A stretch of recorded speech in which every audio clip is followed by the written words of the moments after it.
Property ये एक ऐसा शब्द है जिससे हर इंसान को बहुत प्यार होता है और प्रॉपर्टी हर इंसान के जीवन में बहुत महत्व रखती है। स्पेशली वो प्रॉपर्टी बहुत ज़्यादा महत्वपूर्ण हो जाती है जो किसी भी इंसान के द्वारा अपने इंटेलेक्ट से बनाई जाती है, जहाँ पर उसने अपनी इंटेलिजेंस का इस्तेमाल करके कोई क्रिएशन किया हो, वो क्रिएशन हर इंसान को बहुत ज़्यादा प्यारा होता है। और कुछ ऐसी ही प्रॉपर्टीज़ होती हैं जिनको हम ईंट गारे सीमेंट से नहीं बनाते हैं, हम उनको मैन्युफैक्चर नहीं करते हैं, हम उनको प्रोड्यूस नहीं करते हैं, बल्कि वो हमारे इंटेलिजेंस की क्रिएशन होती है। और लॉ में ऐसी प्रॉपर्टीज़ को इंटेलेक्चुअल प्रॉपर्टी कहा गया है। इंटेलेक्चुअल प्रॉपर्टी जैसा कि नाम से लग रहा है कि जो प्रॉपर्टी किसी की इंटेलेक्ट से जनरेट करी गई हो, यानी कि एक इंसान द्वारा जो प्रॉपर्टी अपने माइंड की इंटेलिजेंस को इस्तेमाल करके बनाई जाती है उसको हम इंटेलेक्चुअल प्रॉपर्टी कहते हैं। इन इंटेलेक्चुअल प्रॉपर्टीज़ के राइट्स को लॉ में प्रोटेक्ट किया गया है। तो इंटेलेक्चुअल प्रॉपर्टी राइट एक ऐसा सब्जेक्ट है जो हर इंसान को जानना बहुत ज़्यादा ज़रूरी है। इंटेलेक्चुअल प्रॉपर्टी को अगर साधारण सी भाषा में कहा जाए तो वो प्रॉपर्टी जो किसी इंसान ने अपने दिमाग से जनरेट करी हो, जिसको कहीं पर मैन्युफैक्चर ना किया गया हो। जैसे आप कोई भी डिज़ाइन अपने दिमाग से बनाते हैं। जनरली आपने म्यूज़िक देखा होगा, जो म्यूज़िक डायरेक्टर एक म्यूज़िक प्रोड्यूस करता है, जो मूवी राइटर एक मूवी लिखता है, स्क्रिप्ट लिखता है, या हम कहीं पर कोई लोगो देखते हैं, कोई डिज़ाइन देखते हैं, किसी तरह का कोई क्रिएशन देखते हैं, ये सारी प्रॉपर्टीज़ इंटेलेक्चुअल प्रॉपर्टी की कैटेगरी में आती हैं। किसी राइटर के द्वारा कोई बुक लिखी जाती है, किसी पेंटर के द्वारा कोई पेंटिंग बनाई जाती है, या किसी डिज़ाइनर के द्वारा किसी भी तरह का डिज़ाइन बना दिया जाता है, वो भी इंटेलेक्चुअल प्रॉपर्टी की कैटेगरी में ही आता है।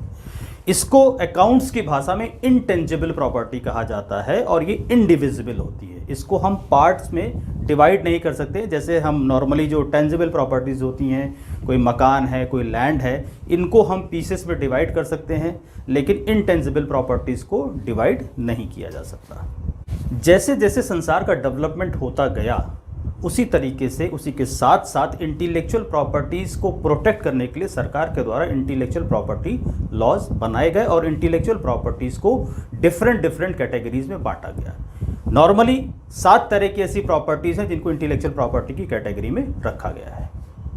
जिनमें सबसे पहले हम बात करेंगे ट्रेडमार्क की। ट्रेडमार्क के बारे में मैं आपको ज़्यादा विस्तार से यहाँ नहीं बताऊँगा, क्योंकि ट्रेडमार्क के बारे में मैं बहुत डिटेल में वीडियोज़ बनाऊँगा जो आप आगे मेरे चैनल पर देखेंगे।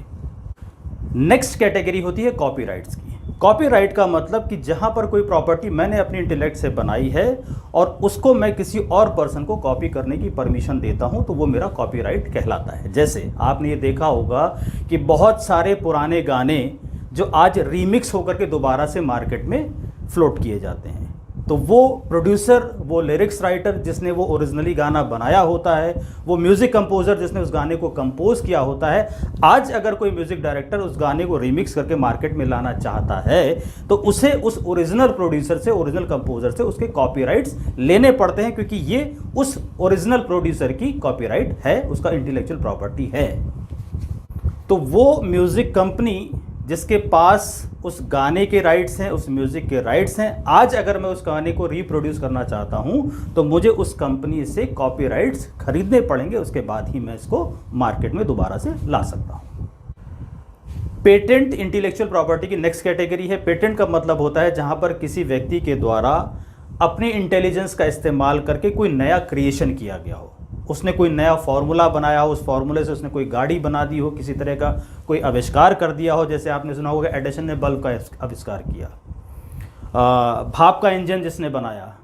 या बहुत सारे ऐसे फार्मूले हैं जो सेंटर ऑफ ग्रेविटी, जो ग्रेविटेशनल फोर्स का फार्मूला है वो न्यूटन के नाम पर है, या जो डार्विन की थ्योरी ऑफ इवोल्यूशन है। ये सारी चीज़ें एक तरीके से पेटेंट में आती हैं, क्योंकि जो चीज़ें किसी व्यक्ति के द्वारा बनाई गई और जो पहले से एग्जिस्ट नहीं कर रही थी। या आपने बहुत सारी कार देखी होंगी, बहुत सारे मोबाइल देखे होंगे, आईफोन आपने देखा होगा, आईफोन में जो डिज़ाइन है, आईफोन को जिस पैटर्न पे बनाया गया उस पैटर्न का पेटेंट आईफोन के मालिक के पास है। वो डिज़ाइन, वो पेटेंट, वो फॉर्मूला कोई और कॉपी नहीं कर सकता है अनटिल अनलेस आईफोन का मालिक उसे कॉपीराइट नहीं देता है।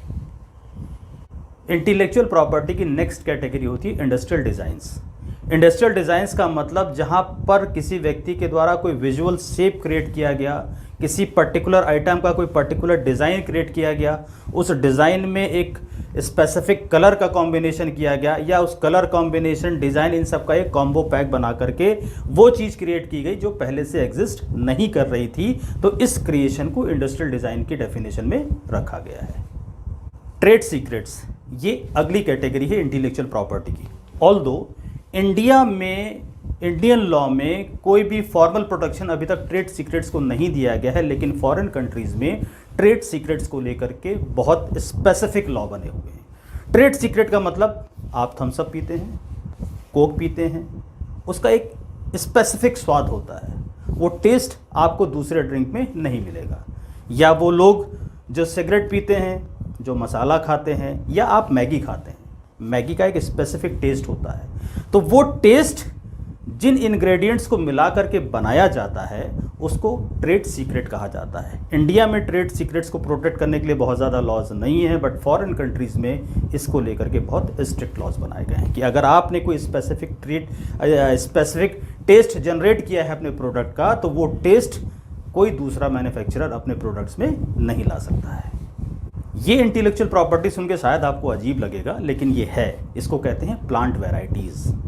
अगर आपने लखनऊ के दशहरी आम का नाम सुना होगा, या सुना ही होगा, खाया भी होगा, और आपको इसकी कहानी अगर पता होगी, तो कहानी ये है कि जब लखनऊ के नवाब को एक नए तरीके का आम खाने का मन हुआ, तो यहाँ के फार्मर्स ने क्रॉस ब्रीड करके एक नए तरह का क्रिएशन किया जिसको दशहरी आम कहा गया, और वो दशहरी आम स्पेसिफिकली लखनऊ का क्रिएशन माना जाता है। तो इस तरीके के अगर हम प्लांट्स के क्रॉस ब्रीड से कोई नई वैरायटी प्रोड्यूस कर देते हैं, फूलों की या किसी भी तरह की, तो उसको प्लांट वैरायटीज़ कहा जाता है, और ये भी इंटेलेक्चुअल प्रॉपर्टीज़ की कैटेगरी में आता है। नेक्स्ट कैटेगरी है ज्योग्राफिकल इंडिकेशन। ज्योग्राफिकल इंडिकेशन का मतलब कि कोई एक पर्टिकुलर प्रोडक्ट किसी एक पर्टिकुलर प्लेस पे ही बनाया जा रहा हो और वो उसी जगह से फेमस हो, जैसे बनारस की साड़ी, कांजीवरम की सिल्क साड़ी, इस तरह की जो चीज़ें होती हैं, कोल्हापुर की चप्पल, तो इस तरह की जो चीज़ें, कोई एक पर्टिकुलर प्रोडक्ट किसी एक पर्टिकुलर ज्योग्राफी से रिलेट किया जाता है और वो वहीं पर स्पेसिफिकली प्रोड्यूस किया जाता है और वहीं के नाम से जाना जाता है, इसको कहा जाता है ज्योग्राफिकल इंडिकेशन, और ये इंटेलेक्चुअल प्रॉपर्टी की ही एक कैटेगरी होती है। ये थी वो प्रॉपर्टीज जो किसी व्यक्ति के द्वारा अपने इंटेलेक्ट से जनरेट करी जाती है, और इनको इंटेलेक्चुअल प्रॉपर्टीज कहा जाता है। अब हम बात करते हैं कि भारत में वो कौन कौन से लॉज हैं जो इन प्रॉपर्टीज को प्रोटेक्शन देते हैं। Trademark act 1999, patents act 1970, the copyrights act 1957, the designs act 2000, The Geographical Indication of Goods Registration and Protection Act 1999, The Protection of Plant Varieties and Farmers' Rights Act 2001, The Semiconductor Integrated Circuit Layout Design Act 2000, The Biological Diversity Act 2002। तो ये थी intellectual properties, उनके kinds और उनको protect करने वाले laws जो हमारे इंडिया में चलते हैं। नेक्स्ट वीडियो में हम लोग बात करेंगे ट्रेडमार्क की, कि ट्रेडमार्क क्या होता है, ट्रेडमार्क की हिस्ट्री क्या है, ट्रेडमार्क कैसे जनरेट हुआ, और ट्रेडमार्क को लेकर के हमारे यहाँ क्या क्या लॉज हैं और उनको हम कैसे प्रोटेक्ट कर सकते हैं। मेरा ये वीडियो और जो वीडियो ट्रेडमार्क पर आने वाले हैं वो प्रोफेशनल्स के लिए, स्टूडेंट्स के लिए, बिजनेसमैन के लिए बहुत फ़ायदेमंद हैं, तो आप देखें, आप इसका फ़ायदा उठाएं, और मेरी रिक्वेस्ट है कि आप अपने सर्किल में जो भी इसका फ़ायदा ले सकते हैं उन तक ये वीडियो ज़रूर फॉरवर्ड करें, मेरे चैनल को सब्सक्राइब करें, वीडियो को लाइक करें, और आपको अच्छा लगे तो कमेंट करें, और अच्छा ना लगे तो भी कमेंट करें। नमस्कार।